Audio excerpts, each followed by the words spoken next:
Hello everybody, welcome back. It's of course Sport Federation TV, and we're talking about our various sports in the province and across South Africa, and of course also strongly in the Cape Town area. Well, if you've been watching the show, you'll know that on a number of occasions we've been speaking about baseball. Baseball in South Africa has been growing in leaps and bounds. One of the teams that is going to be departing for another World Championships or World Cup is of course the South African Baseball U12 side. And in studio with us is one of the coaches from the national team stationed here in Cape Town, Quinton Amos. Quinton, nice to have you in studio with us, meneer. Thank you for having me, JP. First time for you? Yes. First time in the studio, yeah. In the studio itself, yes. But not the first time dealing with under-12s baseball. No, not the first time. Give us a little bit of your rundown of baseball. How long you've been involved and how did you get started? Okay, so I started coaching nationally, basically 2004. Yeah. So if we do the math, I'm only coaching for a year. Yeah. Are you a former player yourself? Yes, Yeah. I am a former player. Started my baseball back in the day with a team called Crusaders. Yeah. Yeah. Played there, coached there. Then I started having a family, and it was a bit too far out for me to travel. So I opted to move closer to home, Yeah. to a club which I'm currently coaching now, which is Worth a baseball club. Right. Yeah, and there's where I am currently now. So under 12 is quite a young age group. Is that your youngest age group in baseball, or can one get started sooner than that? How old would you, at what age do the youngest kids start? Well, as soon as he's in his mother's womb, you can actually start playing. Right, so it's a very serious sport. Yeah, Okay, we're thinking about very serious. Okay. Yeah, we do start at our PV leagues. Yeah, where right. we start doing our introductory level. Yeah. Then we go off onto our T-ball league, where we actually place the ball on the tee, and then the kids can start hitting off.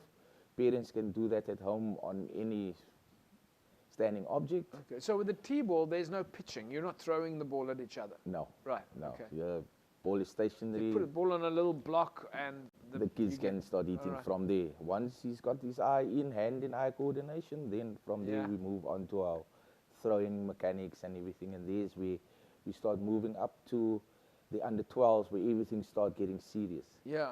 When you say throwing mechanics, what do you mean by throwing mechanics? I'm taking it that throwing is a big deal in baseball. Yeah.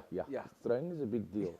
Like the old coach used to say, Coach Ricky, he always preaches, if you got a stone in your hand and you see a window, you take the stone and you break the window. All right, okay, we're not breaking any windows today, but that's his old saying, and I believe a kid, if he can throw any object at his sister brother, he's got the basics of the mechanics worked out today.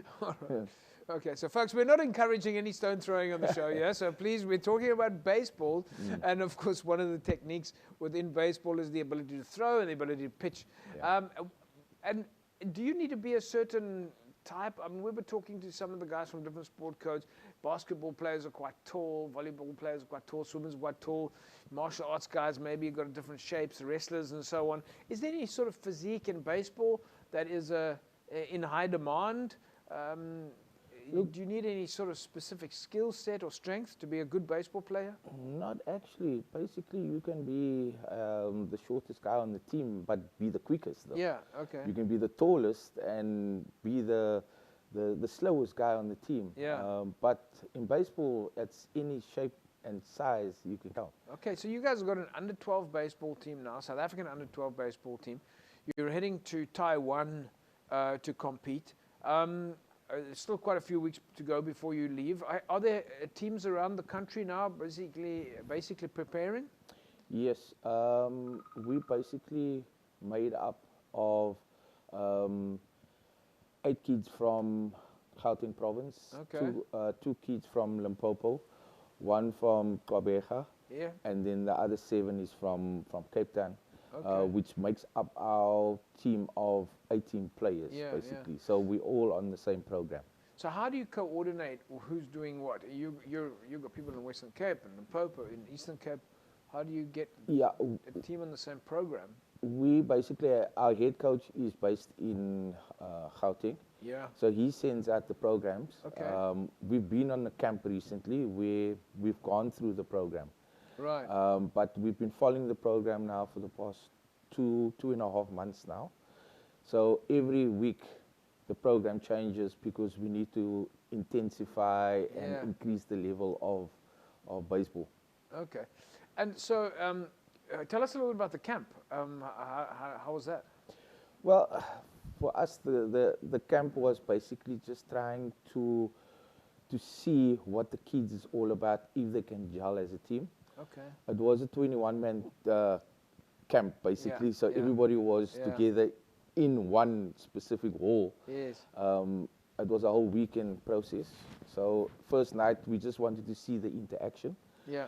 And trust me, the angels is not angels when it comes to camping. So you still got to deal with you guys as coaches. You're also playing moms and dads at the same time. Correct. But that was part of it. To see if we could handle them and they could handle us. So you're on your way to Taiwan for a World Cup.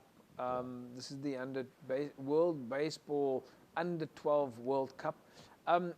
That's quite a distance to travel, going from South Africa halfway around the world. Tell us a little bit about the championships itself. How many teams will be there? What will that look like? Okay, so the championships is basically based in with two teams, two groups basically, Group A and Group B. Right. We situated in Group B, which consists of 6 teams each. So there's actually 12 countries at this World Cup.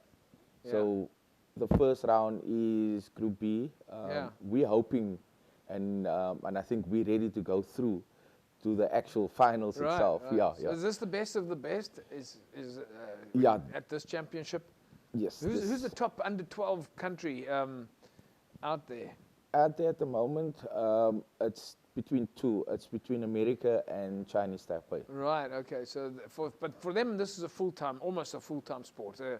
The internationals. You guys have got a lot more challenges to work through than compared to Japan or America or Taipei. Yes, of course. Yeah. We've got a lot of challenges here. Are you going to have any chance for you guys to get together before the actual competition starts? Yes, we're planning to leave on the 19th. The tournament starts officially on the 24th. We're leaving the 19th to go over to Taiwan to climatize and to have pre-tournament games, basically. Okay. Yeah. So you got a bit of a chance to get used to the space there. What would you say are going to be your biggest challenges? Is it the weather, or is it the competition you're playing against, or just being away from home for so long? I think number one is the flight over. That's going to, because obviously we're traveling with under 12s. Some of them, the long haul is going to be our first challenge. Do you think you guys are going to get any sleep as coaches? You got to have your eyes open all the time. Yeah. Well, after the camp, I think we should be able to keep our eyes open while we fly. Yeah. I think our second challenge will be obviously the weather. The humidity there. It's warm there. Yeah. Just on a final note before you guys go, have you got any fundraising campaigns that you're running, like a Back a Buddy campaigns where people can support the team? Yes, there is a Back a Buddy running. We had hoped that it would bring in much needed funds. Yeah. But yeah. So if anybody wants to donate, they can still go to your Back a Buddy. Yes. Do a search for South African Baseball under-12s and still support? Yes, by all means, even corporates, if you see us on there, please support us. Well, Quinton, we're going to leave it at that. Congratulations on everything that you guys have done. We know it's a lot of hard work behind the scenes, and to get a team to an international like that, a world championships must be quite exciting. So we're going to say to you guys, good luck and enjoy every minute. Yeah, thank you, JP. There we go. Thank you. There we go, folks. The South African Baseball under-12 side, they're on their way to Taiwan to go and compete in the World Baseball Championships. And we, of course, know that there's a number of athletes in the Western Cape in the national team. And we've got no doubt that they're going to make us very proud. And either way, we're absolutely sure that they're going to have a lot of fun. So if you have half a chance, folks, please support this national team. Just go to their Back a Buddy page, www.backabuddy.co.za, and just do a search there for South African Baseball. I'm sure that any contribution, big or small, will go a long way towards helping the team. We'll take a break. When we come back, we'll carry on talking about sport in the province. Back in a sec. Don't go away.